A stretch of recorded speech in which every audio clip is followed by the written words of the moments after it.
Welcome to this evening's event, The Future of Catholic Periodicals, Faith, Finances, and the Digital Age.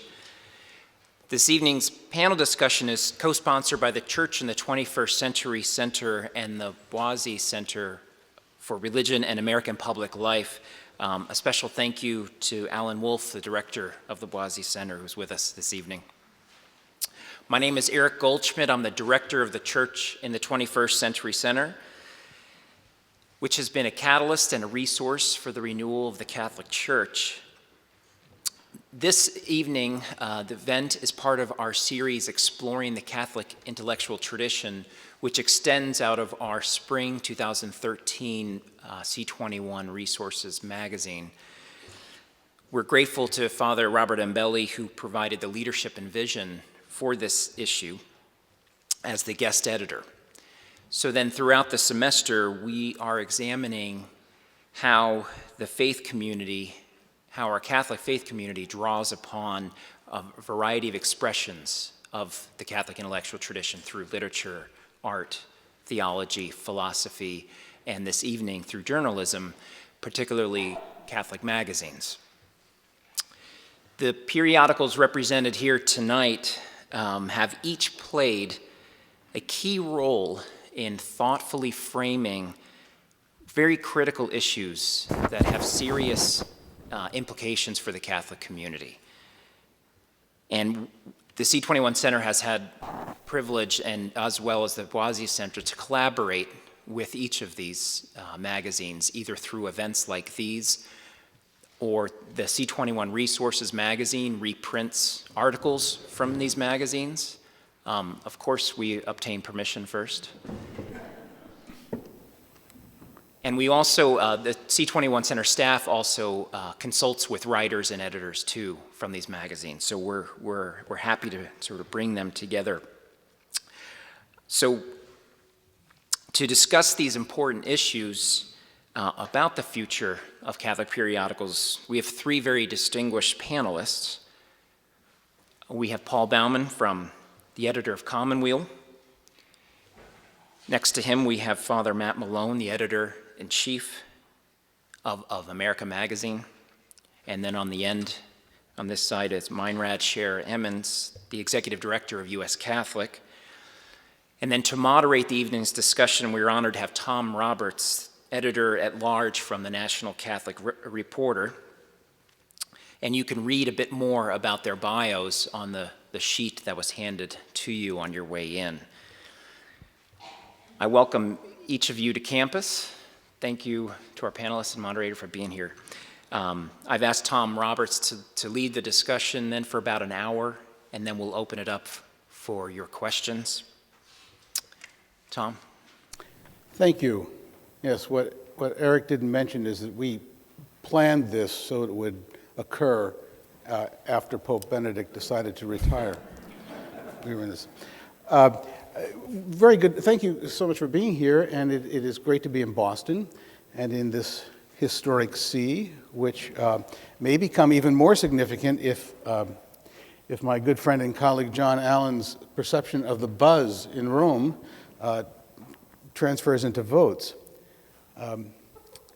Rumor has it that the other buzz in Rome is that John, having filed that story about people seeing some significance in Cardinal O'Malley and his chances actually in the conclave, went out and to cry in his Chianti that he decided to do a book-length interview with Cardinal Timothy Dolan of New York instead of Cardinal O'Malley of Boston. I think that's sort of the ecclesiastical equivalent of Red Sox getting back at the Yankees, no? But to the program, we're going to try to get through a number of topics having to deal with both content and some elements of the future and the digital age and all that sort of thing. But I think that we'll first do a round of introductions. I'm going to ask the panel to be very brief in this. I recall a comment that I read some years ago from somebody I think in the 50s, and the quote was that there wasn't any problem with Catholic publishing, that that couldn't be solved with a good paper shortage. He would have to say today also a power shortage. But he was referring to sort of news-less, insipid, piety-laden publications of that era and saying, where's the real stuff? He wouldn't be able to say that of the three stellar publications we'll be throwing questions at tonight. They're No Shrinking Violets, and I'll ask them to introduce their publications briefly, just the sort of vitals, and maybe a bit of the mission statements. And I'll start off, if you won't mind, Paul, with Commonweal, which recently posted its latest editorial on the HHS mandate debate. You'll detect a certain exasperation with some members of the hierarchy who insist on pursuing the battle with the Obama administration. The editorial is headlined simply, "This Will Do." Paul? Never exasperation, always just honest questioning. Yes, it's a great pleasure to be here, and especially be at Boston College. My maternal grandfather grew up around the block from here and graduated from BC in 1916, I think. And at one point was the oldest living alum that BC had. He lived to be 100, so it's always nice to get back into the neighborhood. Commonweal is going to be celebrating its 90th birthday next year. It was established in 1924. It was established, the founding editor was a man named Michael Williams, who had a very interesting journalistic history, ended up working for what I believe is called the National Catholic War Council. Things have changed in that regard, during World War I. And after working for the bishops, and this was a crucial period in American Catholic history when, after the nativism and anti-Catholicism of the 19th century and the question of can Catholics be real Americans, many Catholics went to fight in World War I and to assume their rightful place as American citizens and came to be more broadly trusted, supposedly, by the broader culture. So at that point, Michael Williams, and it was also, of course, the case that Catholics were enjoying many Catholics were moving up into the middle class and enjoying higher education and things like that. So Michael Williams felt that the Catholic community needed a journal of opinion, an independent journal of opinion. The magazine has always been run by lay Catholics. That would be similar to magazines like The New Republic or The Nation, only it would strike a particular Catholic note. And in doing that, he wanted to make sure that people understood that the magazine did not speak authoritatively for the church. I'm sure many of my conservative co-religionists would agree with that, and that it would be open to people of various faiths, open to writers of various faiths, and even to people of no faith, and that the object, it would be purely the product of its editors. And that is more or less how the magazine has stayed. Thank you.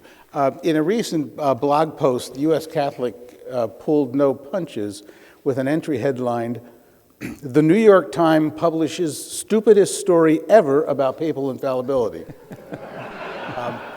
Now, I would say that is not milquetoast, and it's also defending the faith in very plain language. Meinrad, would you give us a bit of history of U.S. Catholics? Sure. A bit of an introduction, please. We're a little bit more of a spring chicken compared to Commonweal and America magazine. We've only been around for 78 years. We actually started as one of those a little bit more pious devotional magazines. We started as the Voice of St. Jude, which was the house organ of the National Shrine of St. Jude, which is run by the Claretian missionaries. And the Claretian missionaries also are worldwide, in many parts of the world, are very active in publishing because their founder, St. Anthony Claret, was a prolific publisher himself. And but as the publication itself grew, that initial conception just did not work anymore. And in particular, through the 40s and then in the 50s, people, both the Clavicians themselves and then especially the lay editors that they hired, became or developed a much more ambitious mission for the publication as a general interest magazine that has a very strong lay focus, which and also provides a very open and honest forum for discussion of issues in the Catholic Church. Initially, that was more focused also, again, on kind of family themes, but especially during the in the lead up to the Second Vatican Council and during the Second Vatican Council, that became a much broader mission. And during the Second Vatican Council, we changed our name from the Voice of St. Jude to U.S. Catholic Magazine, kind of, again, signaling a more ambitious mission for us. And since then, we really tried to, number one, be a strong voice for Catholics in the pew, give them a voice. And so almost from the beginning of U.S. Catholic, we've had a consistent department that's called Sounding Board, where we poll our readers on issues that both within the church and in the larger society, and then publish the results of readers' positions on that. Another constant has been that we try to be a bridge between the academy, the theological academy in particular, and general interest readers. We do almost every issue. We have an interview with a theologian or church expert or church leader, but always work real hard to get them to not speak in theological jargon, so there won't be any epistemologies or eschatological reservations or whatnot in our magazine. Because we think it's important that the crucial insights that happen in theology then also get made or are made accessible to people in the pew. And so I think that's part of the tradition that we've focused on. And I guess as we were looking at our mission a couple of years ago, we were kind of taken by a quote from Cardinal Bernardine, and have incorporated that into our mission statement, which says that U.S. Catholic believes that it makes a difference whether you're Catholic, and that Catholicism is a spiritual path that makes sense, a way to live a better and richer life. And that we publish our magazine with a firm belief that the Catholic faith, well lived, responds best to our deepest longings and aspirations. And as part of that, we want to make sense of the 21st century and the challenges of life in the 21st century from a perspective of faith, of a Catholic faith. Thank you, Meinrad. There is an award I would give to America just for the month. If I can borrow the word chutzpah, I think that would apply. It published an issue recently on this very difficult issue of gun violence and the Second Amendment, and its answer was abolish the Second Amendment.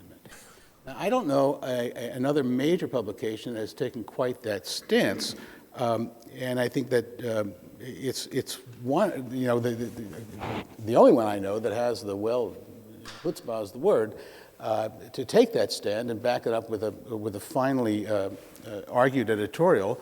I'll let Father Matt Malone introduce the magazine, and he told me that he was away that week. This is what happens when you miss editorial meetings. Yeah. Thank you. And thank you very much for the invitation. I'm very pleased to be here and very pleased to be home in Massachusetts. And before I go further, I should just recognize in the crowd Dr. Kevin Ahern, who's on the board of directors of America Magazine, and my predecessor of very happy memory, Father Drew Christensen, former editor-in-chief of America. I think America is, today, is the vision really of three men. The first is St. Ignatius of Loyola, the founder of the Jesuits. And St. Ignatius didn't invent the idea of a religious order, but he did bring a certain innovation to it, and that was to move the religious order from the outskirts of the city to the downtown, as it were. And it was his vision that that Jesuits would find themselves at the very center of human activity, at the center of the human drama, as it were. The second person to whom America owes a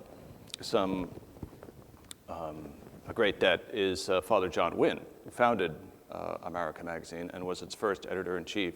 We have been publishing weekly since 1909. And Father Wynne had the wisdom to see that in the United States, which was and in many ways continues to be a daring experiment in democratic living, that downtown for intellectuals was the public square. And so in the spirit of St. Ignatius, he situated us downtown, overlooking the public square, as it were, at the intersection of the church and state. And the idea was to aid with the faith formation of American Catholics, the evangelization of American culture, and sort of general commentary on public affairs from a distinctly Catholic Christian perspective. And the third person to whom I think we owe some intellectual debt is John Courtney Murray, who was for so very long associated with America for a time as one of its associate editors. And Murray believed that it was his role, and indeed the role of most Jesuits, to be at the intersection of the church and the world, helping to explain the world to the church and the church to the world. And I think that is essentially where America finds itself today. And we occupy not only that, a position that's sort of unique to the charism of the Society of Jesus in collaboration with our lay colleagues, but we also occupy, I think, an interesting position in the Catholic press, in that we are a weekly publication that's published by a religious order. And so that gives us a not better or worse, but a different approach to some of the very same issues. Before we move on, can I just add one little thing? Hey, this is yes, please. As I was preparing for this thing, I ran across something in my old files that I thought might be amusing to take a quick look at. You may be familiar with kind of the saying that the Wall Street Journal is read by the people who run the country, while the New York Times is read by the people who think they run the country.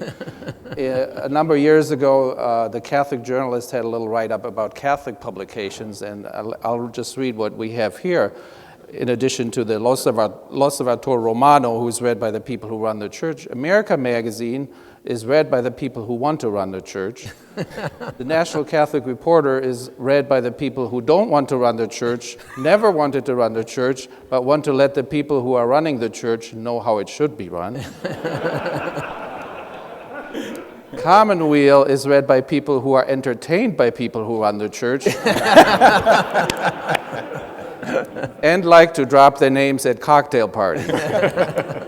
U.S. Catholic is read by people who think the laity are about to take over running the church and have been ready since the Second Vatican Council.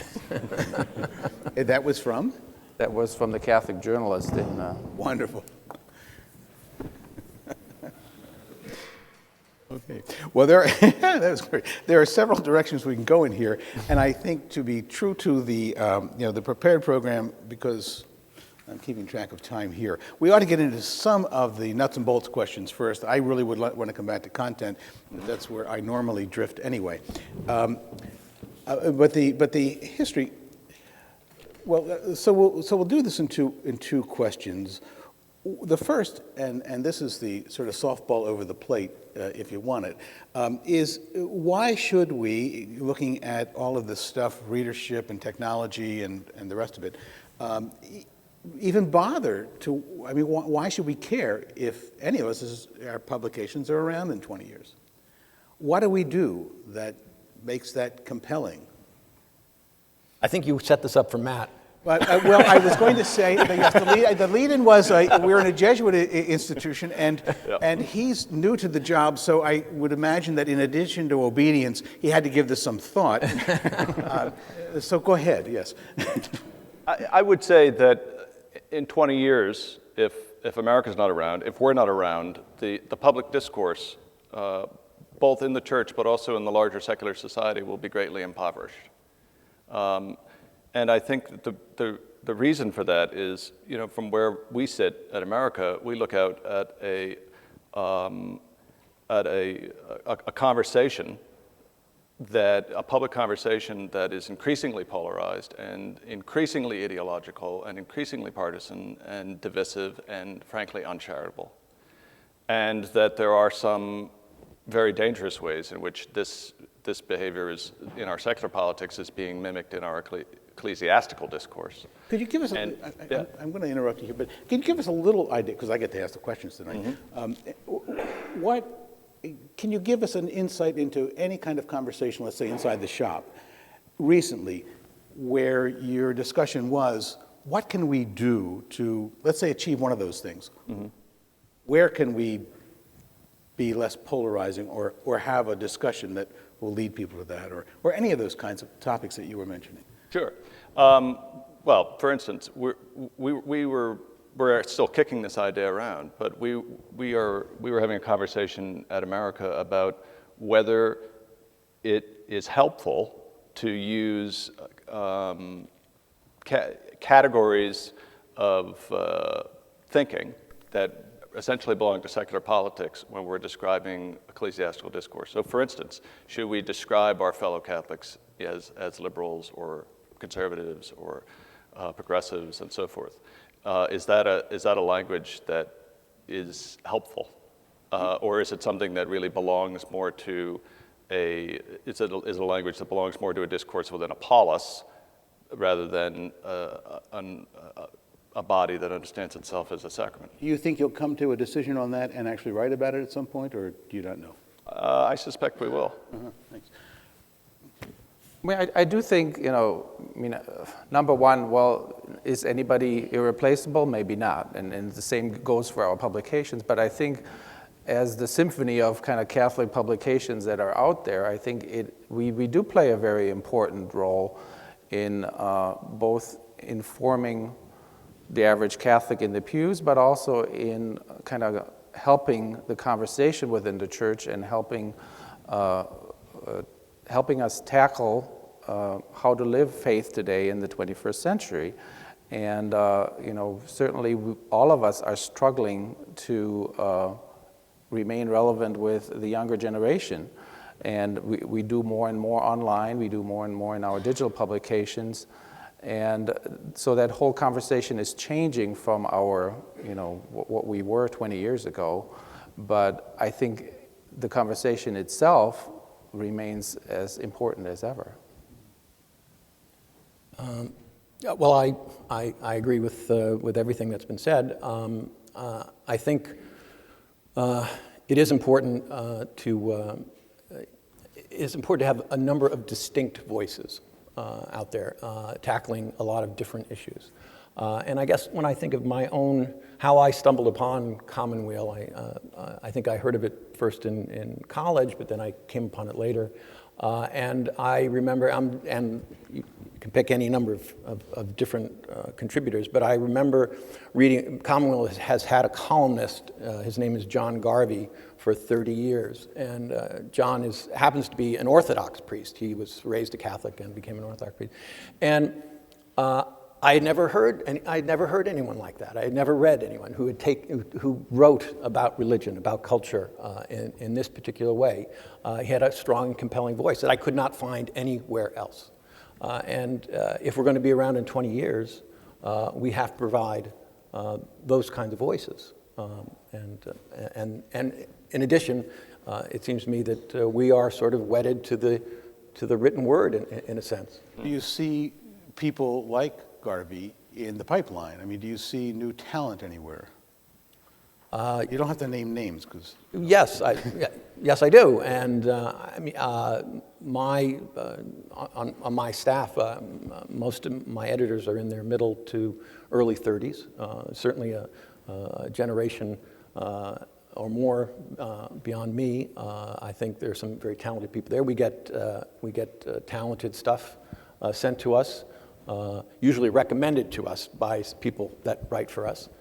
So I think there is a lot of talent out there, but when we're talking about how things are changing, I think blogging and writing on the internet is a very different animal from writing for a magazine. It's writing for a magazine, at least as I was tutored or schooled in it, is basically rewriting, and there's not a lot of that when it comes to the internet. That's a segue into the nuts and bolts, because we've answered the who and the why. So let's, I guess, the to whom. I mean, where's our audience? Where's your audience? And we all know that there's a new kind of nuns out there, the none of the aboves, people who do not attach to religious institutions as we did and our generation did, and a lot of disaffection, women and young people who don't attach to the institution the way we did. Where's the readership, and to whom are we speaking below 60 years old? Anyone? Well, I think when I first came to Commonweal, I was surprised that 95% of the readership was Catholic. It seemed to me it was a magazine that could be appealing to a number of different religious groups or secular readers. And I think at this point, 98% of the readers of Commonweal are Catholic. I think it's quite clear that our readers have to bring a real investment in Catholicism to the table in order for the magazine to make much sense to them. And if that audience isn't there in the future, our prospects are quite dim. So I'm hoping that the American Church will, and we can help contribute to a revival and a continuing interest in this sort of thing. But the demographics are kind of a frightening thing for you. Yes, they're quite frightening. The readership is mature, and. Right, no, just no, I'm sorry. No, I mean, I would certainly echo that. I mean, clearly nobody's going to subscribe to a magazine called U.S. Catholic if they don't care about Catholicism. And I mean, even subscribing to a print magazine for younger generations is, not as common anymore.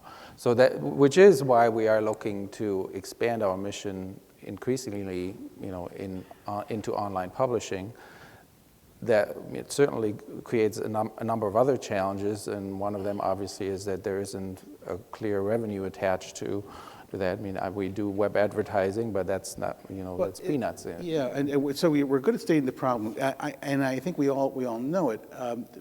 Without getting too proprietary here, what are some of the ideas you're talking about in terms of advancing your audience, of increasing your numbers, or a larger audience? I mean, what is the conversation? Well, like? Things that we're working on right now, I mean, we just recently redesigned our website to be more mobile friendly, or to be mobile ready.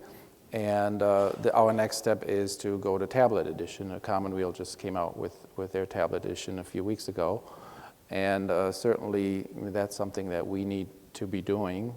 We need to find the funding, to get that off the ground. But is that driven by people asking if you could do it, or you just thinking this is where it's got to go? It's both. It's both. America? I think, that there is a myth out there that younger people are not really interested in substantive content, and that they're not willing to read long-form journalism.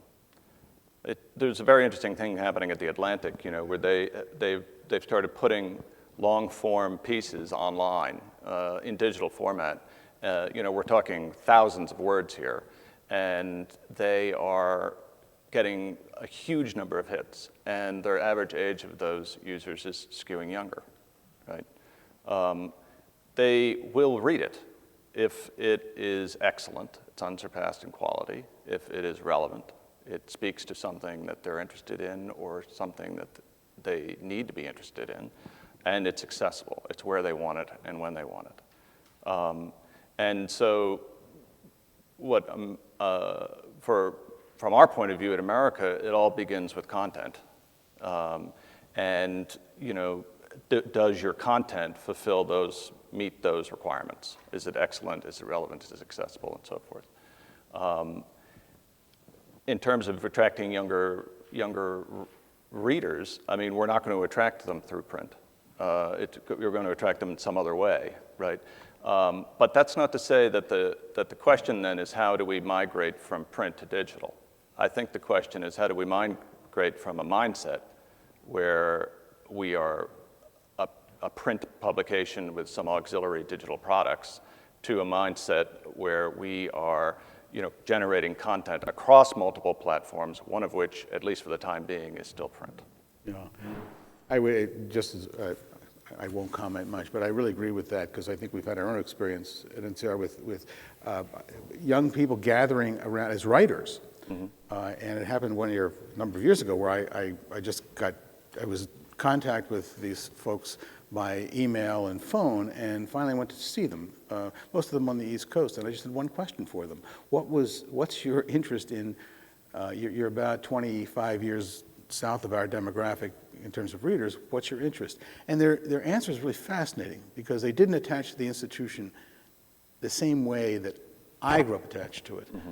But there is an attachment, and there's a real understanding of some of the strains within Catholicism that are really very attractive to them. And finally, we brought them all out and put them around a table and said, you know, talk to us. I mean, tell us what. And I really agree that the problem is not content or long pieces or narrative journalism or any of that. The problem is how do you deliver it, for starters, and is it interesting? Can you get them engaged in it? And I think it's a different problem than the normal. Anyway, sure, I think that's true. And to your original question, and I agree with Paul. I think, you know, it's probably the case that, you know, our publications are not going to be the point of entry for someone into the church, right? That's going to be something else, some other apostolate, some other work, some other publication. But you know, it's our task to keep people who are already interested, informed, and engaged. And so one more question on this area, because I think some people are very interested in what are we doing beyond just putting out a print product that we've been doing for 50 years. And one of the questions I guess I would have is that exploring new ways to do this and new platforms, redesigning a website, that's really expensive stuff. And you also, if you contract it out, there are about 8 million ways you can get taken. So, I mean, is there in-house stuff you're developing? Can you talk a little bit about that? How do you approach, the digital age and all the possibilities without getting sunk into a big hole, Carefully, and we're particularly lucky, blessed that our publisher, a guy named Tom Baker, was in on the ground floor of the Wall Street Journal online, and so he's very knowledgeable in this area, and he guides us in this. But I think that the crucial question here is, I mean, it seems to me clearly journals like ours are going to piggyback on the bigger boys. We're going to see what mistakes they make, try to avoid those. I think for us, it's clear that our business model has to change. For many years, we get 70% of our revenue from subscriptions. That's just not doable anymore. Our subscriptions are going down. So at Commonweal, we've developed a series of associates who each year help cover our deficit, and we ask them on a regular basis to make their yearly contribution. And we also have to move beyond that to do other fundraising activities. And this is something that The Atlantic and the New York Times and a lot of other people are doing because it's not sustainable just through subscriptions anymore. So while print subscriptions are crucial, absolutely crucial, do not give them up. We have to be more ambitious on the revenue front.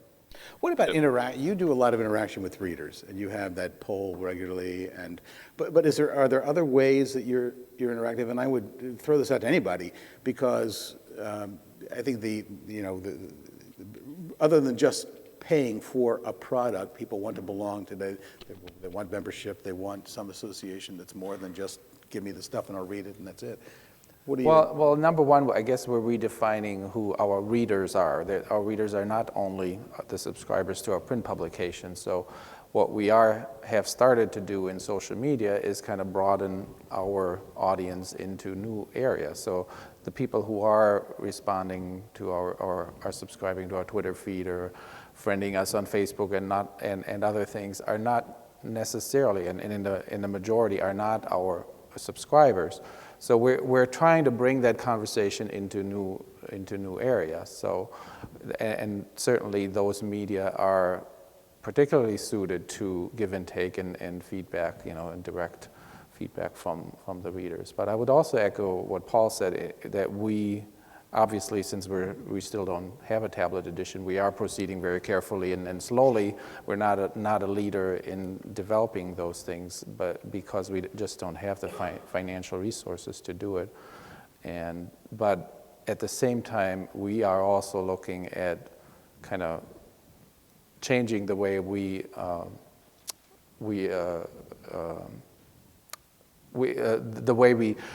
spend those resources. Part of our financial existence comes from a subsidy from the Claretian Order, and we're putting more of that into the online publishing and digital publications. I'm going to go back to some content because I think we've agreed that no matter how well you publish and over how many platforms, you've got to have something to say. So let's go back to the big story of the month, and that is the papal election. And my question is, and especially for you, Father Matt and Meinrad, because you're owned by religious orders and have been affected by this kind of thing in the past, does a papal election, a new pope, do you think have any effect on how you do your work? And Paul, jump in, but and in what ways do you think? I mean, can it? Obviously, you can't predict exactly. Well, I think it certainly has an effect, as it kind of determines much of the climate of the discourse in the church overall. So, certainly, I think for us more immediate are, U.S. Catholic bishops and how they may interfere or may get involved in different things. But certainly, as the Pope kind of sets the tone for what the U.S. Catholic bishops do, and so in that sense, certainly it does have an effect also on what kind of editorial freedom we have. And that varies over years, depending on. It does. I mean, as we're not an independent publication like you and like Commonweal, so as part of the official church, even though we're not in a diocesan structure, we're in a religious structure, that brings some, pressures with it. Sure.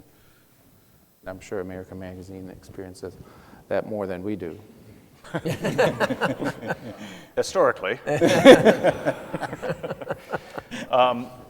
I sometimes think people have the impression, because we're published by a religious order, that we at America are walking around all day wanting to say things that we were not somehow able to say.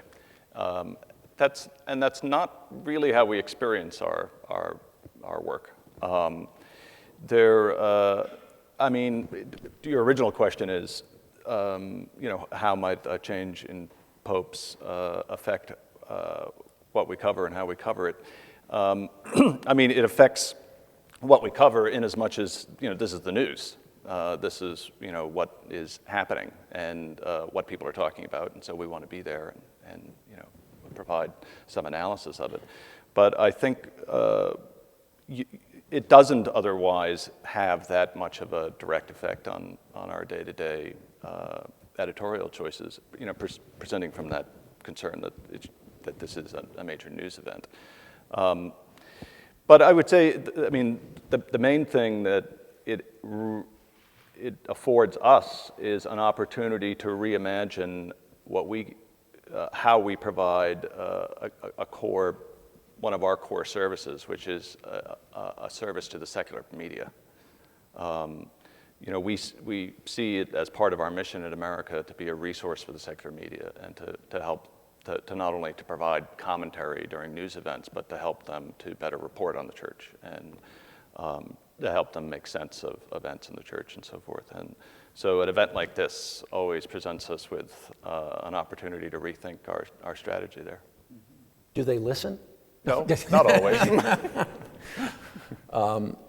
For us, it's such a tsunami of news that, and we don't have the resources. It's a breaking news story, as you said. We don't have the reporting resources to get ahead of the story or on top of the story, and so we have to be more reflective. We have to find people who can say maybe something that hasn't been said, if that's possible, because it's just blanket all over the place, and it's very difficult.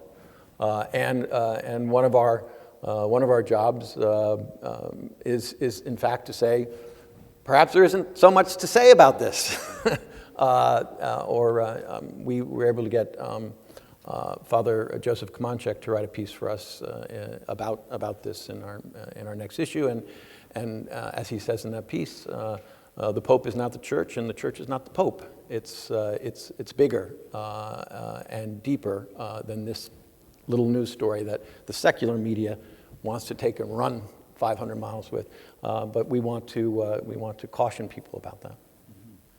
What is the fascination with to get all just away from our own publications for a moment?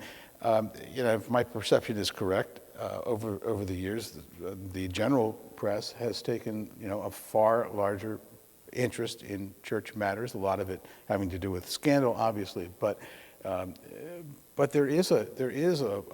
are a lot more outlets and a lot more people talking about this stuff. Is it a good thing? Detrimental? Well, unfortunately, I think the quality is not always what it should be, but it's certainly an opportunity for all of us in the church when an event like this happens to seize that opportunity and to educate the larger American audience about Catholicism and maybe try to go a little bit beyond the headlines and the scandals and the other things that attract the secular media's attention.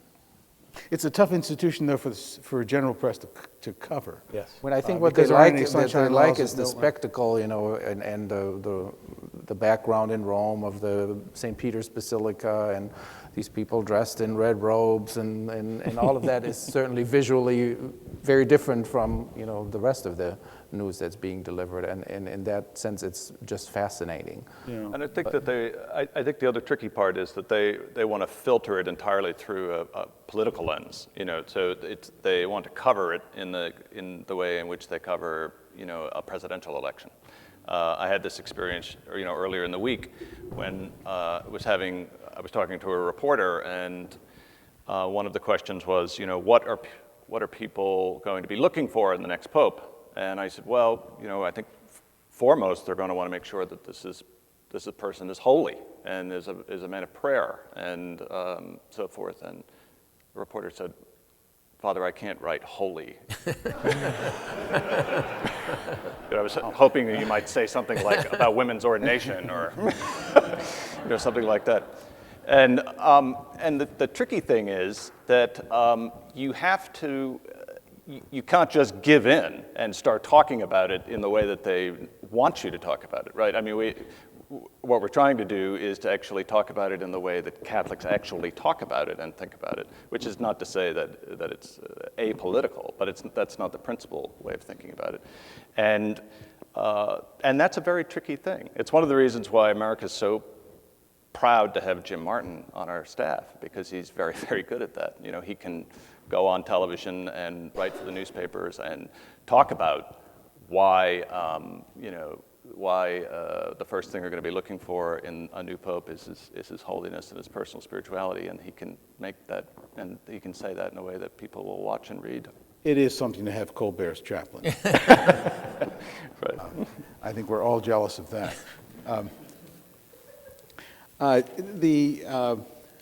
Okay, so I'm going to, we have a few minutes left, and there's the topics of, a politically divided country and a very divided church, which allows me to jump into this quote.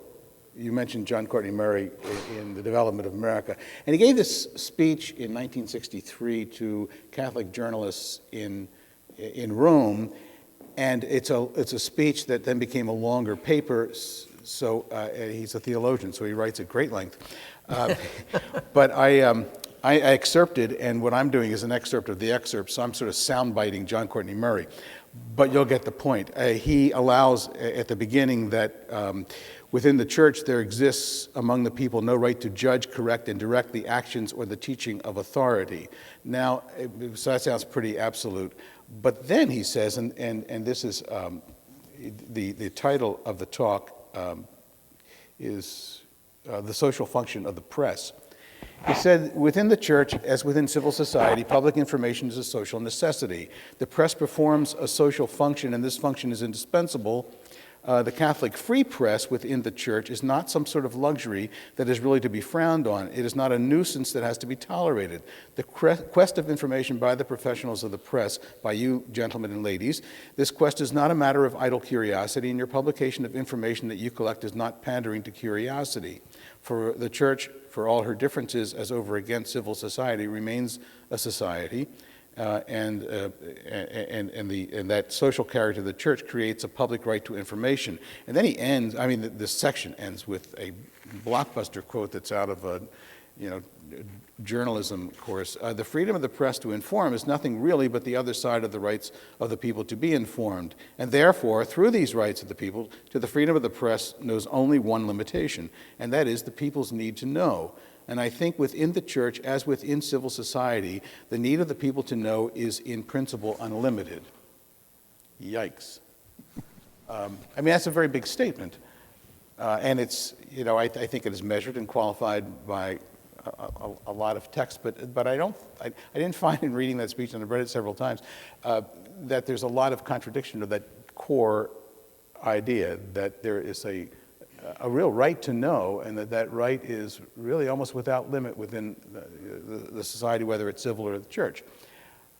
Do you perceive yourselves in that role at all? I know we all can't do it all, but how would you relate to that idea of what it means to be a Catholic journalist? I wonder whether he would, if he were here today, and we're taking a good look around him, and was at the digital revolution and the change that's brought about, I wonder if he would still have this view that the need to know is somehow infinite. Because I actually have a sense that there, particularly among younger people, that there is a bit of a pushback. I had an interesting conversation with my niece not too long ago in which she said, I said, have you taken a look at our blog at American Magazine? She's 17 years old. And she said, Uncle Matt, nobody reads blogs anymore. Blogs are so 10 minutes ago. It's nobody reads blogs. And I said, why is that? And she said, well, you don't know who's writing these blogs. And we then had a conversation, and I said, so where are you getting your information? And it turns out she's turning to brands.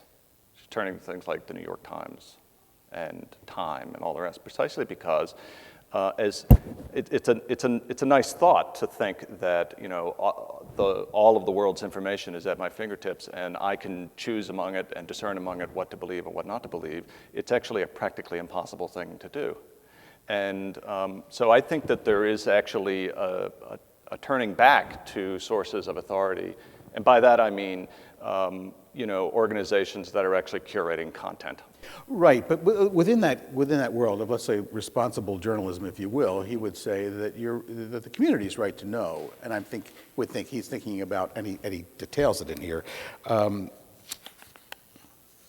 sorry.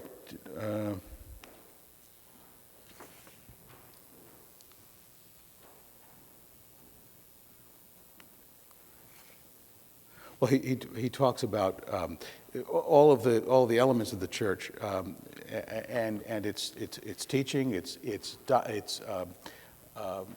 policies, if you want to call it that, as he says, that we should know. No, I mean, I think that that's a very important, certainly journalistic principle, and I think with us here at the table, I don't have as much of a concern about that, but I think I do have a concern about the trend in the diocesan newspaper world.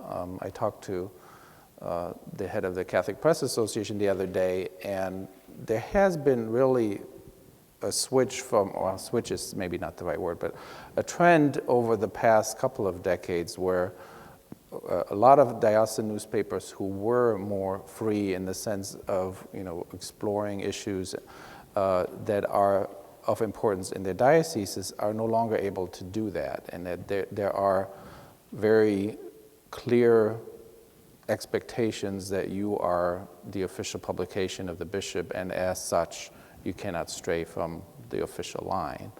And that is certainly somewhat discouraging, because I think it's in the interest of the bishop himself and the diocese to have an open conversation and to have that kind of editorial freedom in his own publication, but that is certainly has been diminishing. And we know that trend is pretty strong in a lot of places and trending stronger. I found the part of please, if you would allow me. The social character of the church creates a public right to information about all that concerns the church, about her teaching, about her discipline in law, about her policies, to call them that, which that is to say, about the total action of the church in history in this present moment of history. What is the church doing here and now today? The people of God need to know all this. The subject of this right to know is, first of all, the people as a people, and this right derives to you and me through our membership in the people of God. Mm. He wrote this in 1963? 1963. Yes. He wasn't listened to. It seems to me that it's quite clear that church authority is being questioned these days, perhaps as never before, and it's crucial in restoring the trust between the laity and the hierarchy, that things be as transparent as possible. And that goes for financial and personnel. If we hope to get this ship back headed in the right direction, there has to be more transparency and more accountability. And I think it happens. It happens in many places, but it doesn't happen in other places. So in order to help us through this crisis, I think, at least on those questions, there is a need to know. This is a discussion for another day, but I was hoping, out of this, because when you talk about divisions in the society, but especially divisions in the church, that's one of the sticking points. And I would, in my wildest dreams, I imagine a day when, the hierarchy and press and people can work together to fashion some manner of mechanics for doing this. How do you get to a point of transparency? And I don't mean everything is open, but how do you get to that conversation where at least we know it's substantive and you're actually able to ask questions and get the truth? Well, I agree with Paul. I do think that transparency is generally a very good thing, and we could use more of it. In fact, we just said it in a current comment that we recently published in America. Though the kinds of information that we provide with transparency, the kinds of information that become available that help us to hold one another accountable and so forth, I don't think that is the information that people need the most. I think it's information that should be made available, but I think it's pretty far down on the list of information that people need the most in order for what the church proposes to be credible. because I was speaking at a parish not too long ago, just a couple of months ago, and I was with a group of people who were between the ages of 20 and 35, almost all of whom go to Mass weekly, almost all of whom were educated by Catholic schools, almost all of whom had 10 or 12 years of CCD. And as we got to our question and answer period, the trajectory was the opposite of what you usually find in a Q&A session. The questions became more and more basic. As people realized that other people in the room were just as ignorant as they were, people became freer and were asking even more basic, fundamental questions. Do we think that Muslims are going to hell? Do we, what is this real presence thing that people talk about? These are very basic questions. And what struck me is that this is the generation that has had at their fingertips from the age of reason, right, access to the sum total of the world's information. And they can't find answers to these basic questions. Now, I'm not saying that our role now becomes catechetical, right, but it seems to me that there was a time when America, as the magazine, could rely on a certain level of basic knowledge and insight about the faith, so to speak, with a capital T and a capital F, that we can no longer. And that is the information that I think is most important, but is the information that I think people are actually hungering for. yes. It's one of the reasons why EWTN, love it or hate it, is so popular. I recall a vivid moment in the newsroom when I was out in Kansas City with one of the young staffers, and I don't know, some of us were making jokes about the Baltimore Catechism or something, and she very pointedly said, it's fun, and I'm glad you have your fun, but I grew up in an age of Jesus's butterflies and rainbows, and I don't know what to argue with. I don't know. It was, I'm learning about how little I do know. So I think that's a whole other matter, because if we're writing about the church and the faith and all of that, and people don't have the language to understand it and the history, we're fighting a really big battle. Anyway, we are at the hour, which may be a downtime way to end this, but we're not going to end it. We're going to open it up to questions. There are microphones around the room, and have at it. I have two related questions. The first is, when I look at my own generation and kind of what I see as where the church might be headed tomorrow, more broadly at my own generation, I see more nuns, as you've identified, and I see a kind of growing body of young people who, to use John Allen's term, are affirmatively Orthodox, or use another term, evangelically Catholic, or we could have hear about these things. And Allen had his book about the 10 things that are going to be for the next generation of the church. What are you, as you think about how to reach the next generation, how are you thinking about reaching to the nuns? And how are you thinking about reaching to the affirmatively Orthodox? Question two, related in, is we also hear a lot about the new evangelization. And we've heard that your job isn't to be catechists, but at the same time, there's a lot more basic information that you can no longer assume. So what's the role of the Catholic press in the new evangelization?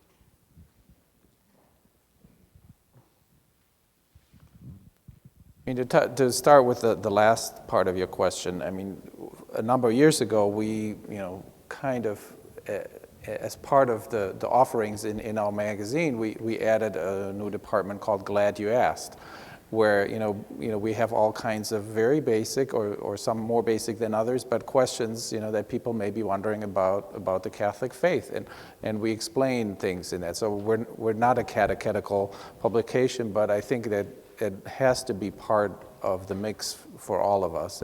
And again, also, in our writing, we want to make sure that we're we're not using theological jargon. We're as accessible as possible that anybody can read, what's in our pages and understand it.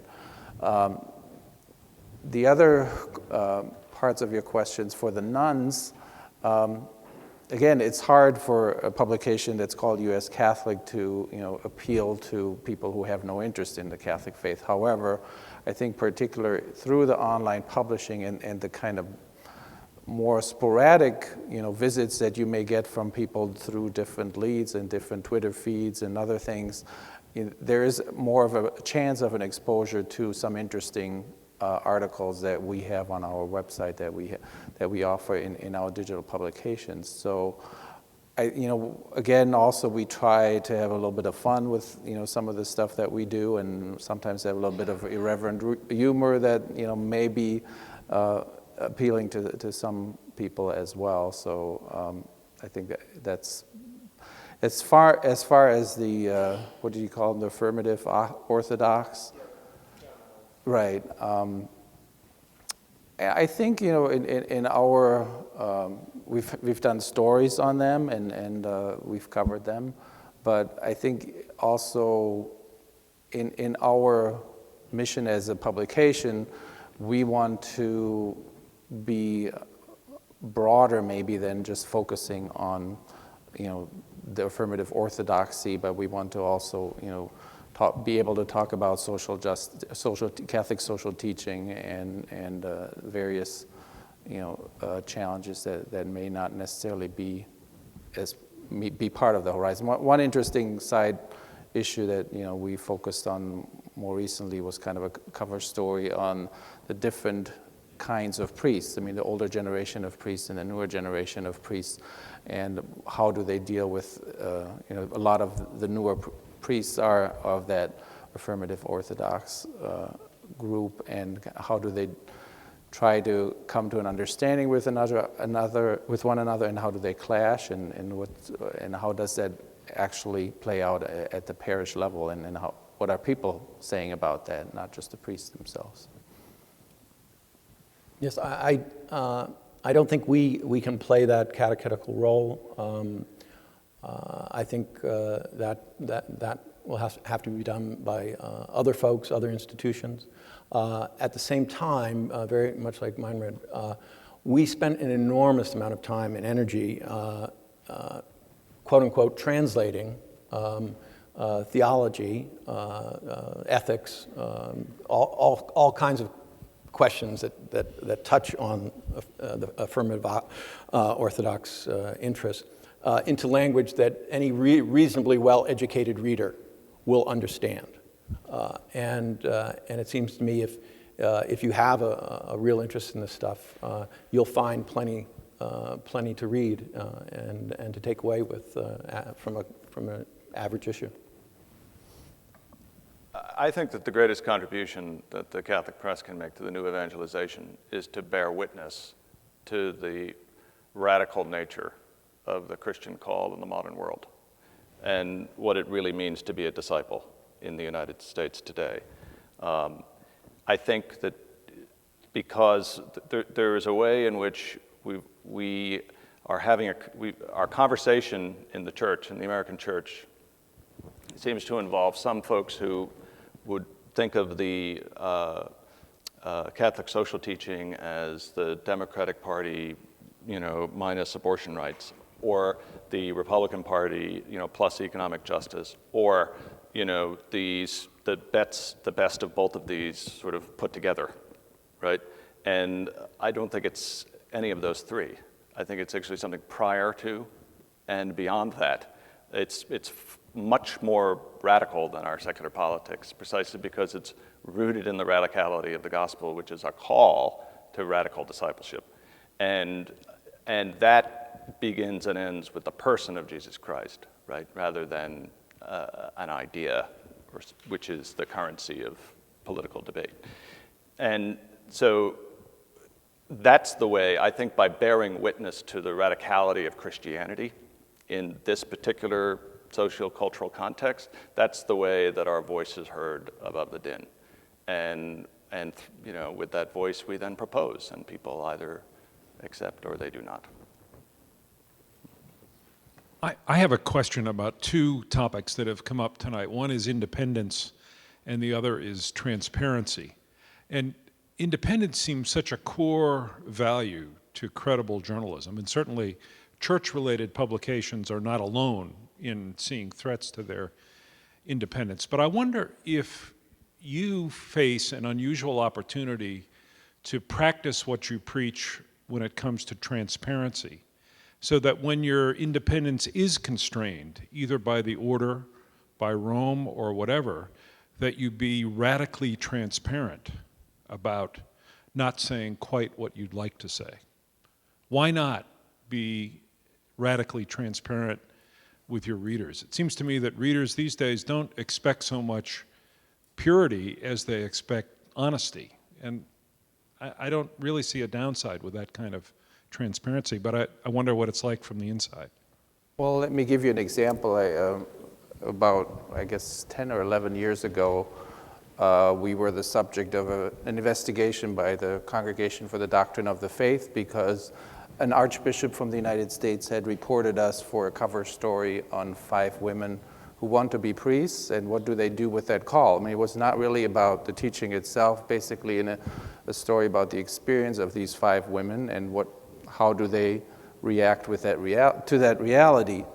And after a lot of back and forth between the Cleretian religious order in Rome and the Cleretian order here in the United States and us, and we went back and forth for about a year or so, the Cleretians in Rome decided that they wanted to come to a compromise where we would reprint the most recent statements on women's ordination, which we did in our pages in the letter to the editor section. But rather than just running that, we felt very clearly, well, this looks very strange. We need to have an explanation on what happened and why.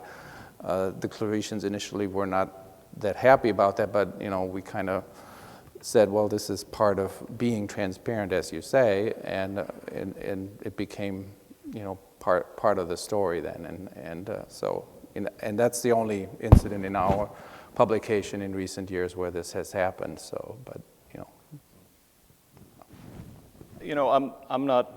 I'm not a big believer in mission statements. We tend to spend a lot of energy coming up with them, and I'm not sure what good they do. But in our own case, coming up with our mission statement was a very helpful exercise. And the reason it was helpful was because a key word emerged, and that was ministry. So, we decided that this was going to be in the first sentence of our mission statement. America is a media ministry connecting the church with the modern world. And so I think that was important because what that means is that we don't see ourselves simply as another media organization. We do see ourselves as a ministry with an apostolic charism. And we also see ourselves as a forum for commentary. We're a journal of opinion. We're not a news gathering organization. So now that having been said, we actually enjoy a remarkable degree of independence. The instances where there are points of difficulty are actually relatively rare in the history of the magazine. And the magazine has never been shy about saying something when it felt it really needed to say something. If that weren't the case, then every editor-in-chief of America in the last 100 years would have happily retired voluntarily. But that there have been, with the Father Christensen actually is one of the rare exceptions who left voluntarily. But I do think that I said earlier on, it's not the case that we are feeling that we're needing or wanting to say something and not able to. I mean, there's a kind of... Not a problem for us. Yeah. There's a de jure way in which we can all say anything that we want at any time. But de facto, we all face pressures to say or not say things. And I think that that's also true for Paul. But it just takes a different form. It looks like we have time for one more question. As a member of the butterfly generation, I do think the ignorance is sort of the story that we go with, and I think it cuts both ways, so that the people, the lay people, believe that it should be left to the experts. And a lot of Catholic media, certainly the bishops, are all for leaving it to the experts. So questions like women's ordination, which was mentioned twice so far today. If you disagree, it's because you don't understand. And the idea is, just listen to what we say. I was wondering how you see your role in either breaking this down or, I don't know.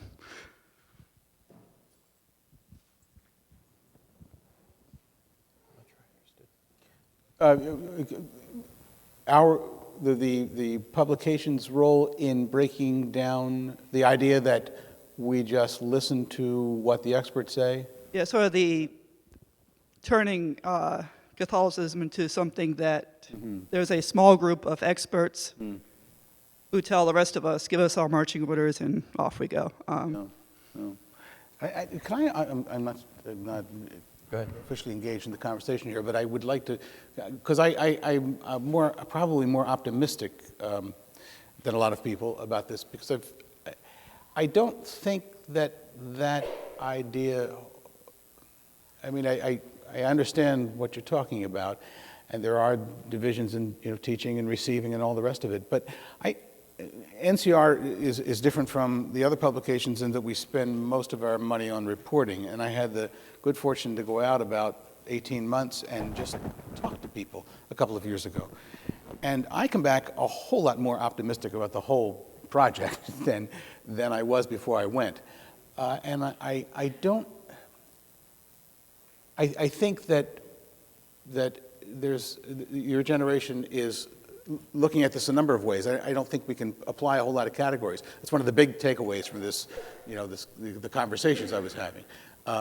My categories no longer work. My fights no longer work. My baggage, is ancient, and people of a certain era, younger people, if I can use that general category, seem to me, in many ways, to associate in different ways. By that I mean, if they don't agree with something, if they don't agree with a teaching, oftentimes it's not a real big deal. They're attaching to deeper streams in the tradition that's sort of sing to their souls. And I also think that the nuns, which is a convenient term, covers a lot of people who, if I can say this, take their Catholic DNA maybe outside the normal boundaries, beyond the borders. They're not inside as much as maybe the demographers and others of us would like to, who need to identify audiences and readers. But I think it's out there in a way that maybe we don't fully understand, but I don't think it's gone by any stretch of the imagination. And the other thing I found is, Jesuits, Franciscans, Augustinians, there are lots of orders who are teaching an awful lot of people. And they do grab onto stuff. It means something in their lives. So I'm not as pessimistic about the whole thing. That's my... Well, I do think, in our magazine, we don't focus too much on what we call inside baseball, which is kind of the institutional news. And so we do also focus more on, what does it mean to be Catholic today in these United States of America, and how do we live our faith?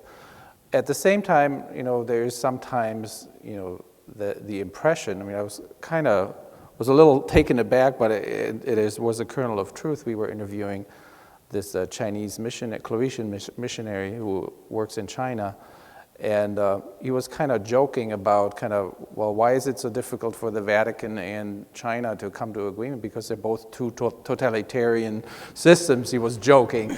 But there's certainly a little bit of truth in that but at the same time, the cat is out of the bag, and I think Andrew Greeley always talked about how, the American Catholic population is so educated these days.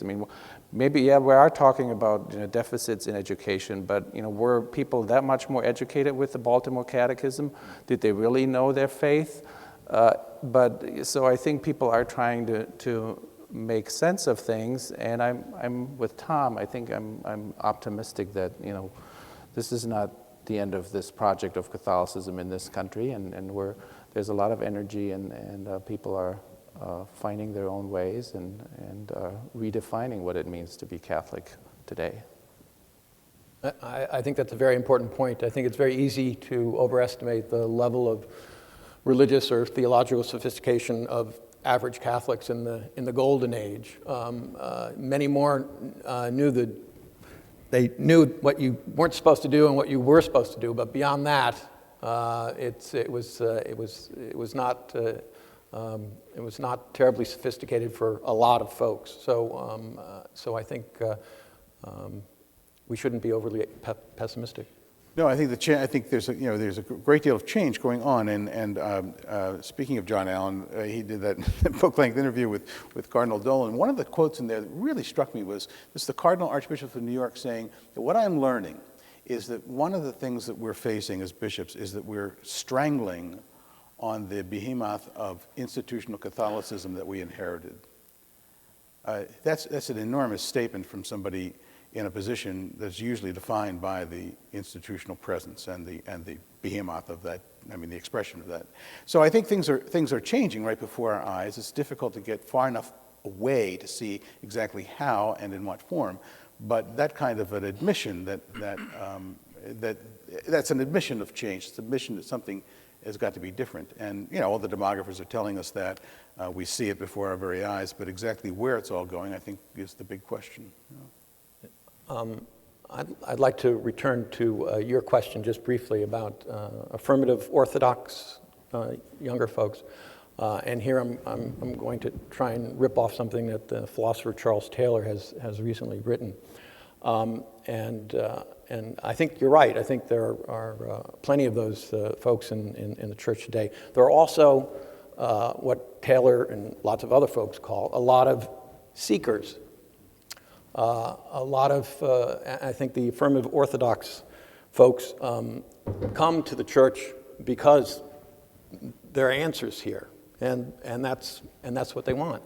And the seekers are taken aback by some of the point-blank answers that the church gives on a lot of these neuralgic questions. And Taylor's point is that we're not going to get beyond these two groups. We're going to have to find a way to live together in this church. And I think he's absolutely right about that. I don't think we have found a way to do it yet. But I think we can help do that, and I think that's going to be a way forward. I think that's right, Paul. And if I can just add to that, I think one of the most important questions that we can ask ourselves as members of the Catholic press is, what is our ecclesiology? What is the ecclesiology that informs our day-to-day editorial decision-making? Because if it is borrowed in some way from an ideology or borrowed in some way from, strictly from secular politics, then those two groups are going to be seen as factions that are not going to be able, that they're never going to speak to one another, they're never going to relate to one another in a creative way, and we are going to go around in circles, and the discourse in the Catholic press is going to look like cable news. Or we can, think of ourselves truly as the body of Christ, truly as a sacrament, and then all of a sudden all kinds of possibilities open up, and the idea of those two groups being opposed to one another or somehow in some kind of intrinsic conflict is much further removed. And I think Father Imbelli, in an email to me this week, kind of made a good point about the Catholic Church being a big tent church, and I think certainly we believe in that, and I think that that is allows us to kind of have all these different viewpoints and different approaches, but be in the same church and believe in the same things. On that, I'd like to thank our panelists and our moderator.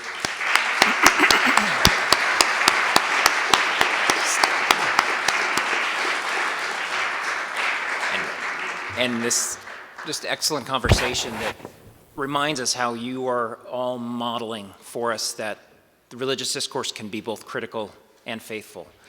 And I want to just thank you for your role in raising the quality of religious discourse in the United States.